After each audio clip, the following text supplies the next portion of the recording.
Hola, hola, queridos amigos, hermanos. Es una alegría darles la bienvenida al estudio de la palabra de Dios. Estamos en una serie titulada Los tres mensajes cósmicos. Y esta semana el estudio lleva por título La buena noticia del juicio. Así que bienvenidos al estudio de la palabra de Dios. Empezamos en primer lugar planteándoles el desafío de las 5 preguntas claves de la lección de escuela sabática. Ahí nosotros encontramos el Kahoot. Te animo para que puedas entrar en la descripción de este video y responder las preguntas claves para consolidar el aprendizaje de la palabra de Dios. Sin duda va a ayudarte a conocer mejor la Biblia. Vamos directamente al tema, la buena noticia del juicio. No parece que el juicio sea una buena noticia. Nos gustaría empezar este motiva hablando acerca de uno de los pintores más famosos de la historia llamado Miguel Ángel Buonarroti.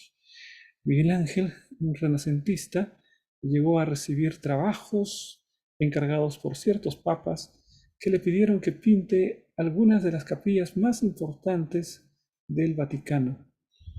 Una de las obras que encontramos en la Capilla Sixtina del Vaticano en Roma fue el Juicio Final, que fue encargada por el Papa Clemente VII y fue completada por Miguel Ángel en el año 1541. Esta, esta gran pintura cubre la pared alterna de la Capilla Sixtina. Y entonces se muestra a Jesús en el centro, se lo muestra como un personaje todopoderoso, se muestra también los apóstoles, se muestra lo que sucederá con aquellos impíos y también con los santos, con los justos. Es conocida por su dramatismo, por su expresividad en cada una de las figuras que están siendo representadas. Incluso también en la parte inferior de esta pintura se encuentra ahí el destino de los salvos. Los ángeles ayudan a llevar los cuerpos resucitados y aquellos que son los impíos, que se presenta a una figura llamada el Caronte, ¿no? Extraído de la mitología griega, que según la mitología griega era un barquero, tenía su barco y entonces llegaban a un río y trasladaba, cruzando ese río, a las almas que habían muerto, las trasladaba hacia el infierno, ¿no? Y había una costumbre que tenían los griegos, que cuando tenían algún muerto, colocaban monedas de oro en sus ojos. Y entonces lo que ellos decían es que cuando llegase a encontrarse con el Aqueronte, ellos tendrían que pagar el precio del traslado en el barco. Si el Aqueronte no recibía el precio, entonces esas almas vagarían alrededor del río y nunca llegarían a su destino, nunca llegarían al Hades. Es por eso que en el momento de la sepultura los griegos colocaban monedas en los ojos de los muertos, ¿no? Para que sea el pago de este hombre, el Caronte, que según la mitología griega, en su embarcación pues llevaba a los muertos hacia el lugar final de descanso, el Hades o el infierno. Esta es una visión de la mitología griega que entró dentro de el cristianismo, especialmente el cristianismo medieval. Y entonces, mis hermanos, nosotros vamos a la palabra de Dios y encontramos algunas diferencias muy importantes con esta idea medieval del juicio final. En primer lugar, en la palabra de Dios encontramos que el juicio final no es un evento, porque aquí se cree que es un evento. Al final de los tiempos, con la venida de Cristo, allí se establecerá el juicio y será un único evento. No, en la Biblia no encontramos esa enseñanza. En la Biblia encontramos que el juicio es un proceso y un proceso que empieza antes de la segunda venida de Cristo. ¿Y dónde encontramos esta enseñanza bíblica? Bueno, sobre el juicio la palabra de Dios nos habla en varios espacios. Por ejemplo, Hechos capítulo 17, versículo 31. Por cuanto ha establecido un día en el cual juzgará al mundo con justicia. Es decir, Dios establece un día en el que juzgará al mundo. Pero dice más todavía. Pero al disertar Pablo acerca de la justicia, del dominio propio y del juicio venidero, Félix se espantó. Entonces allí el apóstol Pablo le habla acerca del juicio a este gobernador Félix, que se siente espantado. En Romanos capítulo 14, allí dice, pero tú, ¿por qué juzgas a tu hermano? O tú también, ¿por qué menosprecias a tu hermano? Porque todos compareceremos ante el tribunal de Cristo. Algunas personas enseñan que ya no es necesario el juicio, porque en realidad en la cruz del Calvario fue ejecutado el juicio, y allí se estableció el juicio. Pero aquí nosotros vemos algunos versos importantes. El apóstol Pablo, después de la muerte de Cristo, habla acerca de un juicio venidero. Así que el juicio no fue en la muerte de Cristo, sino que el juicio es un juicio que viene después de la muerte de Cristo, porque aquí el apóstol Pablo habla, después de la muerte de Cristo, que todos compareceremos ante el tribunal de Cristo. Entonces queda claro, mis hermanos, que en la Biblia se enseña la realidad del juicio. Pero como veremos en la lección de esta semana, no es un evento únicamente, sino que se trata de un proceso judicial descrito en la palabra de Dios. En Daniel capítulo 7, versículos 9 en adelante, encontramos algunos versículos que nos hablan acerca del juicio. Mira que quizá la profecía más impactante que habla acerca del juicio es la que encontramos en Daniel capítulo 7. ¿Qué es lo que dice Daniel 7? Estuve mirando hasta que fueron puestos tronos y se sentó un anciano de días, cuyo vestido era blanco como la nieve y el pelo de su cabeza como lana limpia. ¿Quién es este anciano de días? Es Dios Padre, Dios Padre.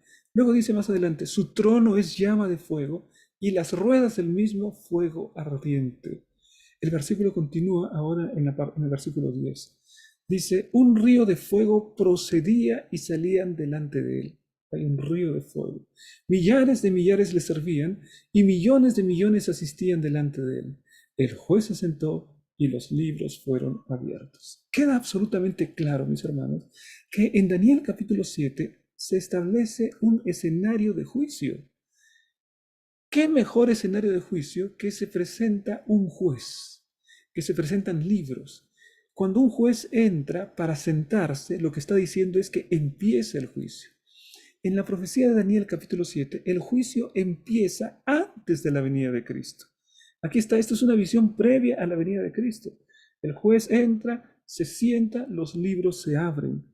Este juicio del cual nos habla Daniel capítulo 7 es el juicio del cual nos habló el apóstol Pablo cuando dice, todos compareceremos ante el tribunal de Cristo.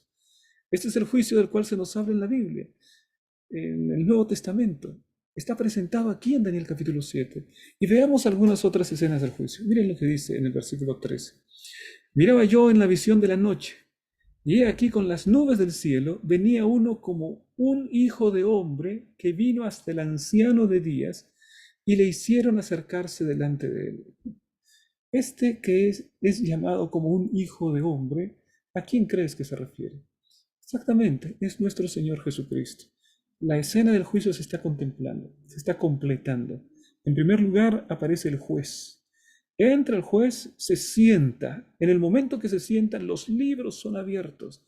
Hay libros de los cuales se nos habla en esta escena de juicio.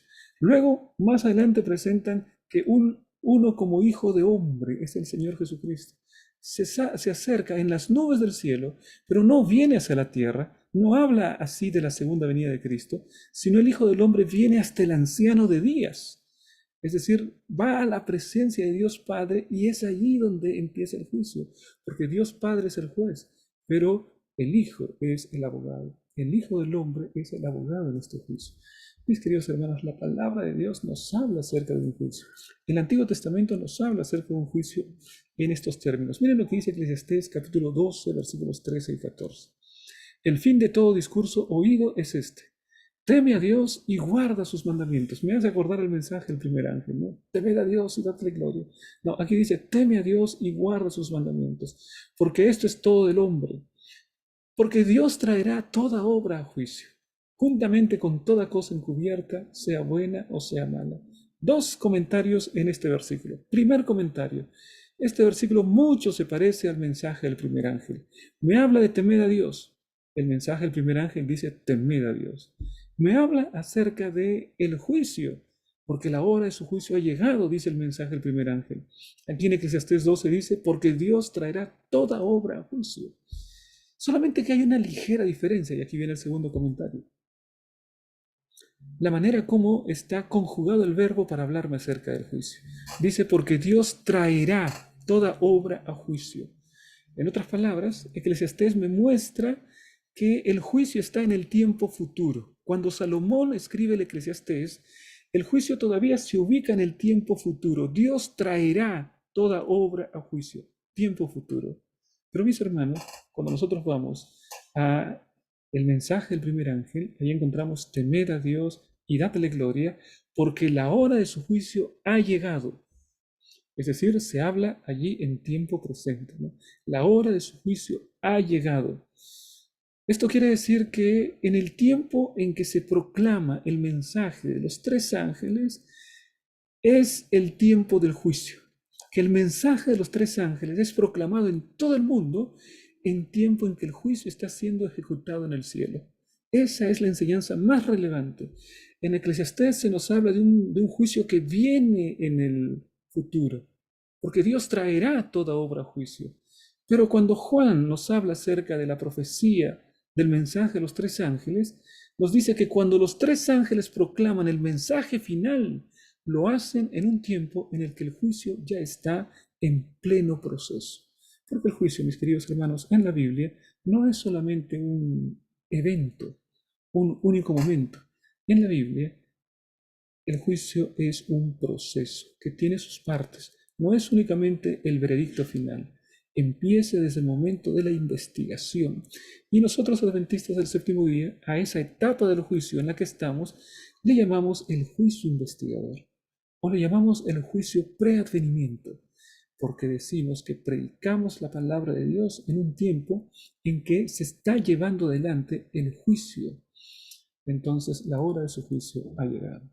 Vamos, mis queridos hermanos, a ver entonces el estudio de la lección de esta semana. En primer lugar, nos gustaría compartir el texto de memoria. Ahí está. Este es el mensaje del primer ángel. Decía a gran voz: temed a Dios y denle gloria, porque ha llegado la hora de su juicio. Es decir, cuando se predica el mensaje del primer ángel, ha llegado la hora del juicio. Se hace en tiempo que el juicio ha llegado. Y adoren al que hizo el cielo y la tierra, el mar y las fuentes de las aguas. Adorad a Dios en este tiempo es el mensaje vital, porque el mundo al final solamente se dividirá en dos grandes grupos. Aquellos que, como dice el mensaje del primer ángel, adoran a Dios, o aquellos que, como dice el mensaje del tercer ángel, adoran a la bestia y a su imagen. Solo dos grupos: adora a Dios o adoras a la bestia y a su imagen. La bestia y su imagen es una manera de decir Babilonia también, ¿no? Babilonia. O te alineas con Babilonia o te alineas con los que guardan los mandamientos de Dios y tienen la fe de Jesús. Solamente dos grupos nos habla el mensaje de los tres ángeles. Vamos entonces, mis hermanos, a darle una mirada a esta noticia. Cuando la lección de escuela sabática me dice la buena noticia del juicio, aparentemente hay una contradicción. ¿No les parece que tenemos una contradicción? Porque si a ti te notifican que estás en la hora del juicio, no parece una buena noticia, ¿no? Y todavía te dicen, temed a Dios, la hora de su juicio ha llegado. Uy, la hora del juicio. Bueno, si en la hora del juicio llega y yo soy culpable, evidentemente para mí no es una buena noticia. Pero si llega la hora del juicio y yo soy la víctima, sin duda la hora del juicio es un momento esperado, ¿no? Ahora, pero nosotros sí somos culpables. Somos culpables. Solamente que el Señor ha obrado de tal manera que hasta la noticia de un juicio para el creyente es una buena noticia. No porque no seamos culpables, sino porque Cristo pagó la culpa en nuestro lugar y nosotros seremos declarados absueltos por la fe, por la gracia del Señor Jesucristo. Vamos entonces, mis hermanos, a esta primera parte para hablar de la importancia de la hora del juicio. Ahí está el texto bíblico, lo hemos leído. Temed a Dios, la hora de su juicio ha llegado. Ese es el punto clave. Y hemos visto también allí cómo en Daniel se nos presenta un escenario de juicio. Dice allí, el juez se sentó y los libros fueron abiertos. Aquellos que dicen que los adventistas están fantaseando cuando hablan acerca del juicio investigador, que simplemente es una invención de la iglesia adventista para tapar el gran chasco de 1844, como muchos dicen por allí, ¿qué nosotros podemos responder? Simplemente responder con la Biblia, ir a la palabra de Dios. La Biblia me habla de un juicio antes de la segunda venida de Cristo. Un juicio que se celebra en el cielo, donde el juez se sienta, que es Dios Padre, y los libros son abiertos, y en los libros se encuentra el registro de toda la vida de cada ser humano que un día aceptó el nombre de Jesús. Este juicio investigador se lleva solamente a cabo entre los que son hijos de Dios. Pastor, ¿por qué solamente los hijos de Dios? ¿Por qué no todo el mundo? Pues muy simple, la Biblia dice que el que tiene al Hijo de Dios tiene la vida. El que no tiene el Hijo de Dios no tiene la vida, ya ha sido condenado. Así que si nunca aceptó a Jesucristo, ya fue condenado. Si nunca obró conforme a la verdad que conocía, ya ha sido condenado. Solamente entran a juicio en esta primera etapa aquellos que alguna vez aceptaron a Jesús, que profesaron ser cristianos, que colocaron a Cristo en su corazón. Solo aquellos entrarán al juicio. Por eso la palabra de Dios dice, es necesario que el juicio comience por la casa de Dios, es decir, la iglesia. Es decir, todos aquellos que en algún momento a lo largo de la historia profesaron la fe en el único Dios verdadero. Entraremos en juicio. Y esa es una buena noticia a pesar de que esto parezca contradictorio. Dice, el Evangelio y el juicio, ambas partes del mensaje del primer ángel, están inseparablemente entrelazados. Si no fuera por el Evangelio eterno, no tendríamos esperanza en el juicio, porque el Evangelio eterno lo que anuncia es la liberación, la muerte de Cristo en nuestro lugar. Eso es el Evangelio. Si yo no hubiese aceptado a Jesús como Salvador, entonces ni siquiera entraría en el juicio, porque ya estoy condenado. Pero aquí la palabra me dice que hay esperanza. De hecho, como veremos, el Evangelio eterno es nuestra única esperanza en el juicio. No cabe duda de que parte del contenido del Evangelio es el anuncio del juicio. Es decir, el juicio también es una buena noticia. El juicio también es Evangelio. Por eso, mi querido hermano, tenemos que nosotros siempre predicar el Evangelio de manera integral, de manera completa. Por favor, nunca prediques el Evangelio solo la parte que es afable, que es políticamente correcta, solo el amor, solo la misericordia, solo la gracia. Eso es el Evangelio sin duda, y hay que predicar también. Pero si solo predicamos ese aspecto de la gracia y no hablamos acerca del juicio, de la justicia de Dios, entonces lo que estamos haciendo es dar una visión parcializada, una visión sesgada, incompleta de lo que significa el Evangelio eterno. El Evangelio eterno habla del amor, pero habla de la justicia. Habla acerca de la muerte de Cristo, pero habla acerca del juicio. Habla acerca de la gracia, pero habla acerca también de la condenación de quienes no aceptan al Señor Jesús. El Evangelio es completo, mi hermano. No tenemos que predicarlo solo a medias. No tenemos que predicar solo la mitad del Evangelio. Debemos predicar toda la verdad que está en la palabra de Dios. Vean ustedes cómo la misericordia también se expresa en el momento del juicio. Yo te hago una pregunta, mi querido hermano. Si una persona es culpable y está yendo al juicio, si la persona es culpable y sabe que es culpable y se demuestra que es culpable, ¿qué es lo que esta persona puede pedir? ¿Esta persona debe pedir justicia o pedir misericordia? Bueno, si es culpable, lo que la persona debe pedir es misericordia. Porque si la persona pide justicia y es culpable, entonces se va preso de por vida, ¿no? Al que es culpable, simplemente esa persona pide, Señor, misericordia, ¿no? Pero el que es inocente, ¿qué es lo que pide? Justicia. Si es inocente, pide justicia. Lo que pasa en la palabra de Dios, nosotros somos culpables, mis hermanos. Miren Romanos capítulo 6, versículo 23. Porque la paga del pecado es muerte, mas la dádiva de Dios es vida eterna en Cristo Jesús, Señor nuestro. ¿Cuál es la paga del pecado? Dice la palabra de Dios, es la muerte. ¿Qué más dice la Biblia acerca de mi condición? Ya vemos allí que esto forma parte de la mala noticia que incluye la palabra de Dios para nuestra vida. ¿Cuál es esa mala noticia? Que tú y yo somos pecadores. Que tú y yo estamos destituidos de la gloria de Dios. Mala noticia. Y como somos pecadores, ¿qué es lo que nos espera? Nos espera la muerte, la desaparición, la nada, la absoluta destrucción de nuestra vida, nuestra esencia, la nada absoluta. Eso es lo único que nos espera por ser pecadores. Pero aquí viene la buena noticia. La dádiva de Dios, el regalo, el presente, la gracia de Dios es vida eterna en Cristo Jesús, Señor nuestro. Es por eso que a pesar de ser culpables, nosotros vemos el juicio con esperanza. Somos culpables que podemos ver el juicio con esperanza, porque Cristo pagó la culpa en nuestro lugar y nosotros ya no necesitamos pagar de esa culpa. Y esa es una buena noticia. Mira lo que dice la palabra de Dios acerca del juicio en Apocalipsis 22, la naturaleza del juicio. Vi a los muertos grandes y pequeños de pie ante Dios, y los libros fueron abiertos. Habla de libros en plural. ¿Te acuerdas que en Daniel capítulo 7 también me hablaba de libros? El juez se sentó y los libros fueron abiertos. Aquí en Apocalipsis se habla de libros también. Y también se habla de otro libro, y otro libro fue abierto. Es decir, aparte de los libros en plural, aparece un libro aquí en singular. ¿Qué libro es ese? El cual es el libro de la vida. Y fueron juzgados los muertos por las cosas que estaban escritas en los libros, o sea, en el registro de la vida de cada persona, en los libros en plural. El libro de la vida allí es otro libro. Entonces vamos a llegar a una conclusión. La Biblia me habla de libros en plural y me habla del libro en singular.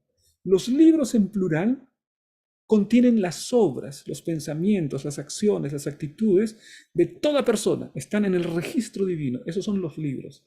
Pero el libro en singular es el libro de la vida. ¿Qué contiene el libro de la vida?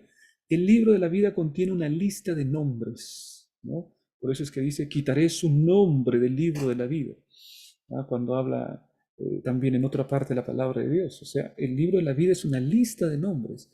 Los libros corresponden a cada persona. Tú y yo tenemos nuestro propio libro. ¿Te imaginas allí en el gran estante, en la gran biblioteca divina? Por supuesto, todo esto es metafórico, ¿no? Dios tiene registros. No sabemos si son libros como los que nosotros tenemos. Definitivamente los registros divinos son muchísimo más exactos e incomparablemente más avanzados en tecnología. Pero hay un registro. Entonces, en cierto momento, yo puedo ir y ver el registro de mi vida. A ver dónde está. Rubén Montero. Y allí el momento en que nací. Me voy a leer a mí mismo el momento en que nací. Voy a continuar leyendo todos los actos de mi vida, cada pensamiento, todo está escrito. Todo es terrible, ¿no? Es terrible que hasta mi pensamiento y todo está escrito allí desde el día en que yo nací. Cómo traté a mis papás, con mis hermanos, cómo fui al colegio, el primer momento que fui al colegio, el día de mi matrimonio aparece allí, ¿no? Todo aparece en los registros del cielo. Y llega el momento cuando aparece en el registro del cielo el momento mismo en que yo estoy leyendo el libro. Y entonces yo estoy leyendo el libro y ahí aparece. Y en este momento él está leyendo el libro, ¿no? Y sabe que más adelante, cuando yo fallezco, y si lo hago antes de la venida de Cristo, ese libro se cierra con mi último pensamiento. ¿Cuál fue mi último pensamiento allí? Pensó en su Salvador, el Señor Jesucristo, y murió. Ese es el último detalle que está escrito en el libro. Mi último pensamiento antes de la venida de Cristo. Y ten en cuenta, mi querido hermano, el último pensamiento antes de la venida de Cristo será el primer pensamiento en la venida de Cristo. Si ese pensamiento es de entrega a Jesús, entonces será el primer pensamiento cuando Cristo venga. Es maravilloso esto. Entonces, mis hermanos, la gracia del Señor permite que nosotros tengamos esperanza en el momento del juicio. Aunque no podemos comprender nuestra condición pecaminosa, debemos fiar en Cristo como nuestra justicia, nuestra santificación y nuestra redención. Aquí se habla acerca de esas tres etapas. Justicia es la justificación, la santificación y luego la redención, la glorificación. Tres aspectos. No podemos contestar las acusaciones de Satanás contra nosotros, no, porque Satanás tiene razón. O sea, lo peor de todo es que cada acusación de Satanás es verdadera, ¿no? Satanás es el acusador en este juicio. Y Satanás conoce todo. Y entonces él levanta en el momento del juicio todos los pensamientos que son verdaderos, ¿no? Él empieza a acusarnos con todo lo malo que nosotros hicimos. Claro que le va a exagerar y todo, ¿no? Pero son verdaderos, esencialmente. Entonces, ¿qué es lo que va a suceder? Lo que va a suceder finalmente, mis hermanos, es que solamente seremos salvos por gracia, porque toda acusación es verdadera. Entonces no hay manera de salir justificado en el juicio a no ser por la gracia de Jesucristo. Entonces Jesús dice, es verdad, todo lo que dice Satanás es verdad, absolutamente cada detalle es verdad, pero él se arrepintió. Y entonces la muerte que yo morí, la voy a colocar como un regalo para él. Y él ya no necesita morir, porque yo he muerto en su lugar. Y ahí yo soy absuelto, porque Cristo muere en mi lugar en el momento del juicio. Así que la única esperanza que tenemos no son las obras buenas que realizamos. La única esperanza que tenemos en el juicio es la obra de Cristo en nuestro favor. Si no estamos muertos, si no vamos condenados a esa escena de juicio. Ahora, mis hermanos, vamos a ver cómo se presenta este escenario del juicio de Dios en el libro de Daniel. Hemos visto parcialmente, pero vamos a recordar una vez más. Y tenemos algunas cosas que añadir a este cuadro de juicio de Daniel capítulo 7. Miren, dice Daniel 7, ya lo hemos leído, un río procedía y salía delante de él. Está hablando del Padre. Está describiendo lo magnífico que es el trono de Dios. Millares de millares le servían, los ángeles que los sirven, y millones de millones asistían delante de él. Muchos están ahí, ¿no? Los ángeles. El cielo es un lugar superpoblado por inteligencias celestiales. Y después dice, el juez se sentó y los libros fueron abiertos. El juez se sienta, los libros son abiertos. Una escena de juicio. Y más adelante aparece nuevamente nuestro Señor Jesús. Miraba yo en la visión de la noche, y aquí con las nubes del cielo venía uno como hijo de hombre. Amén, decimos. Esa es la segunda venida de Cristo. No, porque no viene a la tierra, sino hasta dónde viene, que vino hasta el anciano de días. Esto es antes de la segunda venida. Jesús no viene a la tierra. Jesús viene y se presenta delante del Padre. Y le hicieron acercarse delante de él. Este es el inicio del juicio. Este es el inicio del juicio. O sea, Daniel capítulo 7 nos presenta el inicio mismo del juicio, mis hermanos. Y esta es una noticia tremenda. Por lo tanto, es necesario que entendamos Daniel capítulo 7. Vamos a ver qué nos presenta Daniel capítulo 7. Recordando así rápidamente. Daniel capítulo 7, en la primera parte, nos habla acerca de las 4 grandes bestias, ¿no? El león, el oso, el leopardo y la bestia espantosa y terrible. Si nosotros analizamos el significado e interpretación, vamos a ver que el león con alas representa Babilonia, el oso gigantesco representa Medo-Persia, el leopardo con 4 cabezas representa Grecia, y Roma está representada por la bestia espantosa y terrible. Esa es Roma. Pero después aparecen los 10 cuernos. Aparece del mismo Roma. O sea que Roma continúa allí, pero a manera de 10 cuernos. Y después de los 10 cuernos aparece el cuerno pequeño, ¿no? El cuerno pequeño en la profecía es el papado medieval y dura desde el año 538 hasta el año 1798. Ese es el periodo. Todos los anteriores ya Babilonia terminó, Medo-Persia terminó, Grecia terminó, pero cuerno pequeño termina en 1798. Yo te pregunto, ¿cuál es la siguiente visión en Daniel 7? ¿Qué sigue después del cuerno pequeño? Bueno, después del cuerno pequeño viene el juicio en el cielo. Después del cuerno pequeño aparece la visión que hemos leído, después del cuerno pequeño. O sea, en Daniel capítulo 7 hay 2 escenarios. Primero hay un escenario terrenal, donde se presentan los grandes imperios de la humanidad, ¿no? Babilonia, Medo-Persia, Grecia, todo eso es terrenal, los 10 cuernos del cuerno pequeño. Y después, Daniel capítulo 7 cambia de escenario y presenta un escenario celestial, porque aparece el juez, se sienta, los libros son abiertos, el hijo del hombre se presenta delante del juez y allí hay una escena de juicio. Pero ¿en qué momento aparece esa escena del juicio? Eso es clave, mis hermanos. ¿En qué momento aparece la escena del juicio? Después del cuerno pequeño. O sea, la escena del juicio de Daniel 7 no aparece en tiempo de Babilonia, Medo-Persia. No. Aparece después del cuerno pequeño. ¿Cuándo terminó la hegemonía del cuerno pequeño? En 1798. Y aquí viene la conclusión más importante de esto. Toma atención. El juicio en el cielo solo podía venir después del año 1798, porque el cuerno pequeño termina su primera hegemonía en el año de 1798.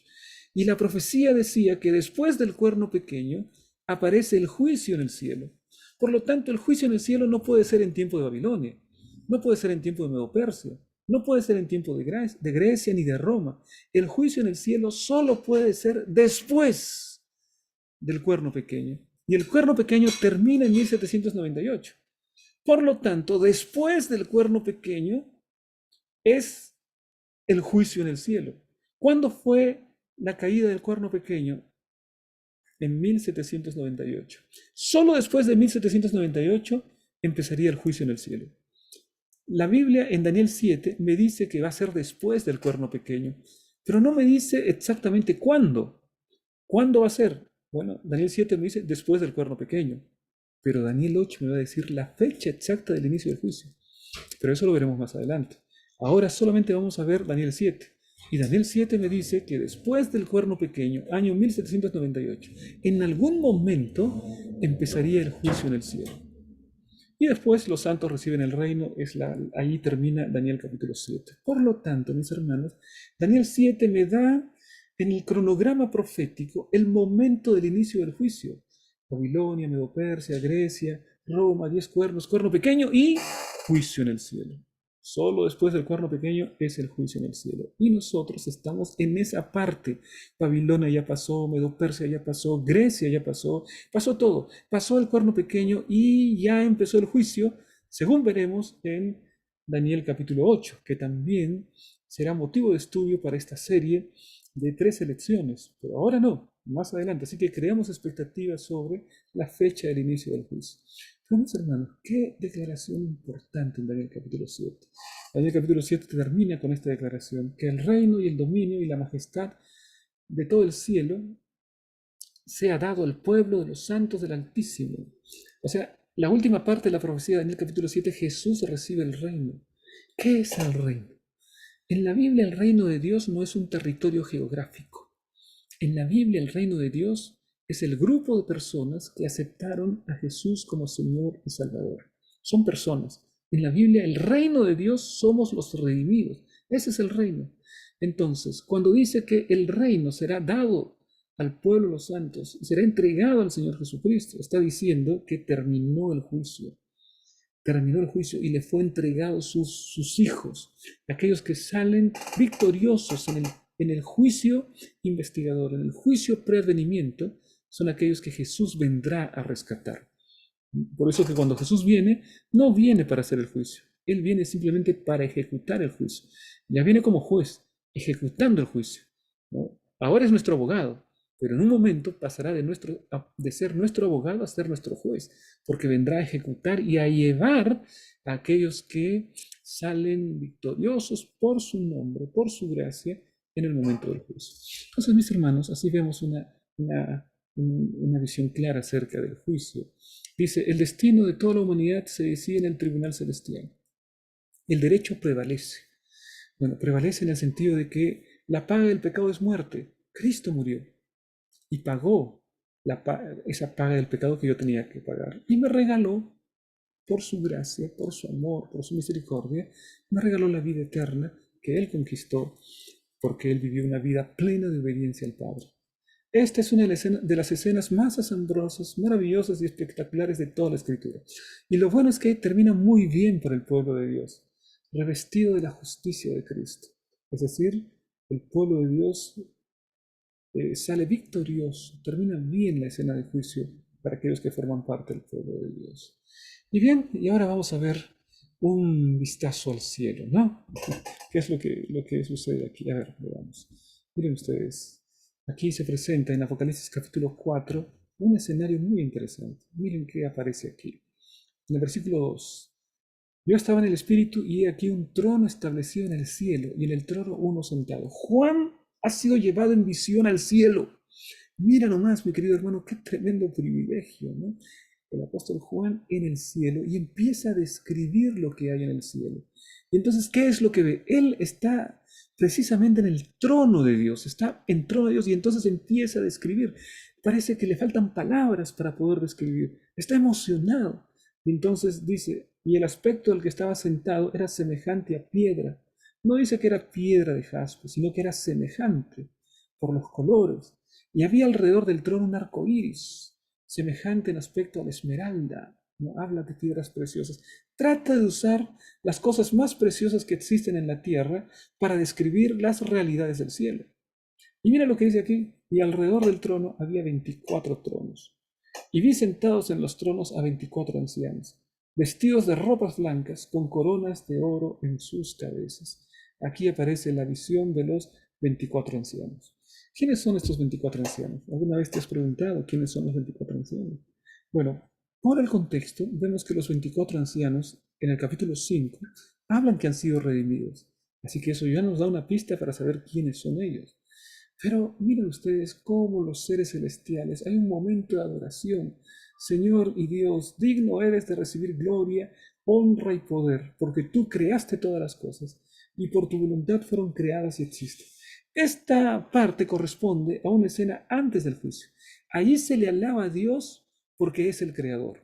Ahora, en el capítulo 5, cuando ya se ejecuta el juicio, se habla de Dios, pero también como liberador y como redentor. Vamos a ver la siguiente parte. Miren ustedes, cuando nosotros estamos viendo esa escena del juicio donde Jesús está en el centro, ¿no? Llega un momento en que Juan está contemplando las realidades eternas. Está el trono de Dios, están los 4 seres vivientes, están los 24 ancianos rodeando el trono, una visión magnífica, y entonces el Padre tiene en su mano derecha un libro con 7 sellos. Y entonces parece que ese libro declara cosas importantes. Habla acerca del veredicto final, qué es lo que va a suceder. Habla acerca de cómo Dios está en el control de la historia. Hay cosas que él quiere saber, pero ¿quién es digno de abrir el libro y de desatar los sellos? Y dice, no hay nadie que sea digno. Y si no hay nadie que es digno, entonces nadie puede abrir el libro. Y si no hay nadie que pueda abrir el libro, entonces Juan nunca podrá saber qué hay en el libro. Y ese libro parece muy importante. ¿Qué dice la Biblia? Que Juan se pone a llorar. Se puso a llorar. Y entonces, porque no había nadie que abra el libro. Y el versículo 5 dice que uno de los ancianos me dijo, no llores. No llores, Juan, dice, si hay alguien. He aquí que el león de la tribu de Judá, la raíz de David, ha vencido para abrir el libro y desatar sus 7 sellos. No te preocupes, le dice uno de los 24 ancianos. No te preocupes, él conocía qué es lo que había pasado. El león de la tribu de Judá, la raíz de David. ¿Este quién es? ¿Quién es la raíz de David? ¿Quién es la raíz de David? La raíz de David es el Señor Jesucristo. El león de la tribu de Judá es el Señor Jesucristo. Y él ha vencido. O sea, se decreta que Jesús ya es victorioso, ya murió en la cruz.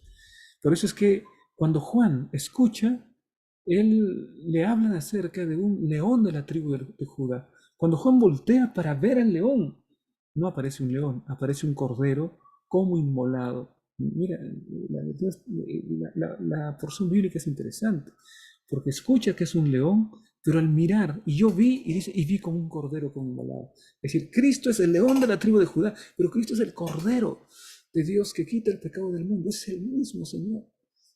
Y entonces ahora mira cómo todos los habitantes del cielo, incluyendo los 24 ancianos, ahora alaban a Dios.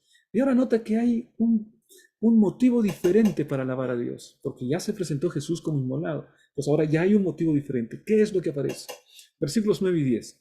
Y cantaban un cántico nuevo diciendo, digno eres de tomar el libro y de abrir sus sellos. ¿Por qué? Porque tú fuiste inmolado y con tu sangre nos has redimido para Dios.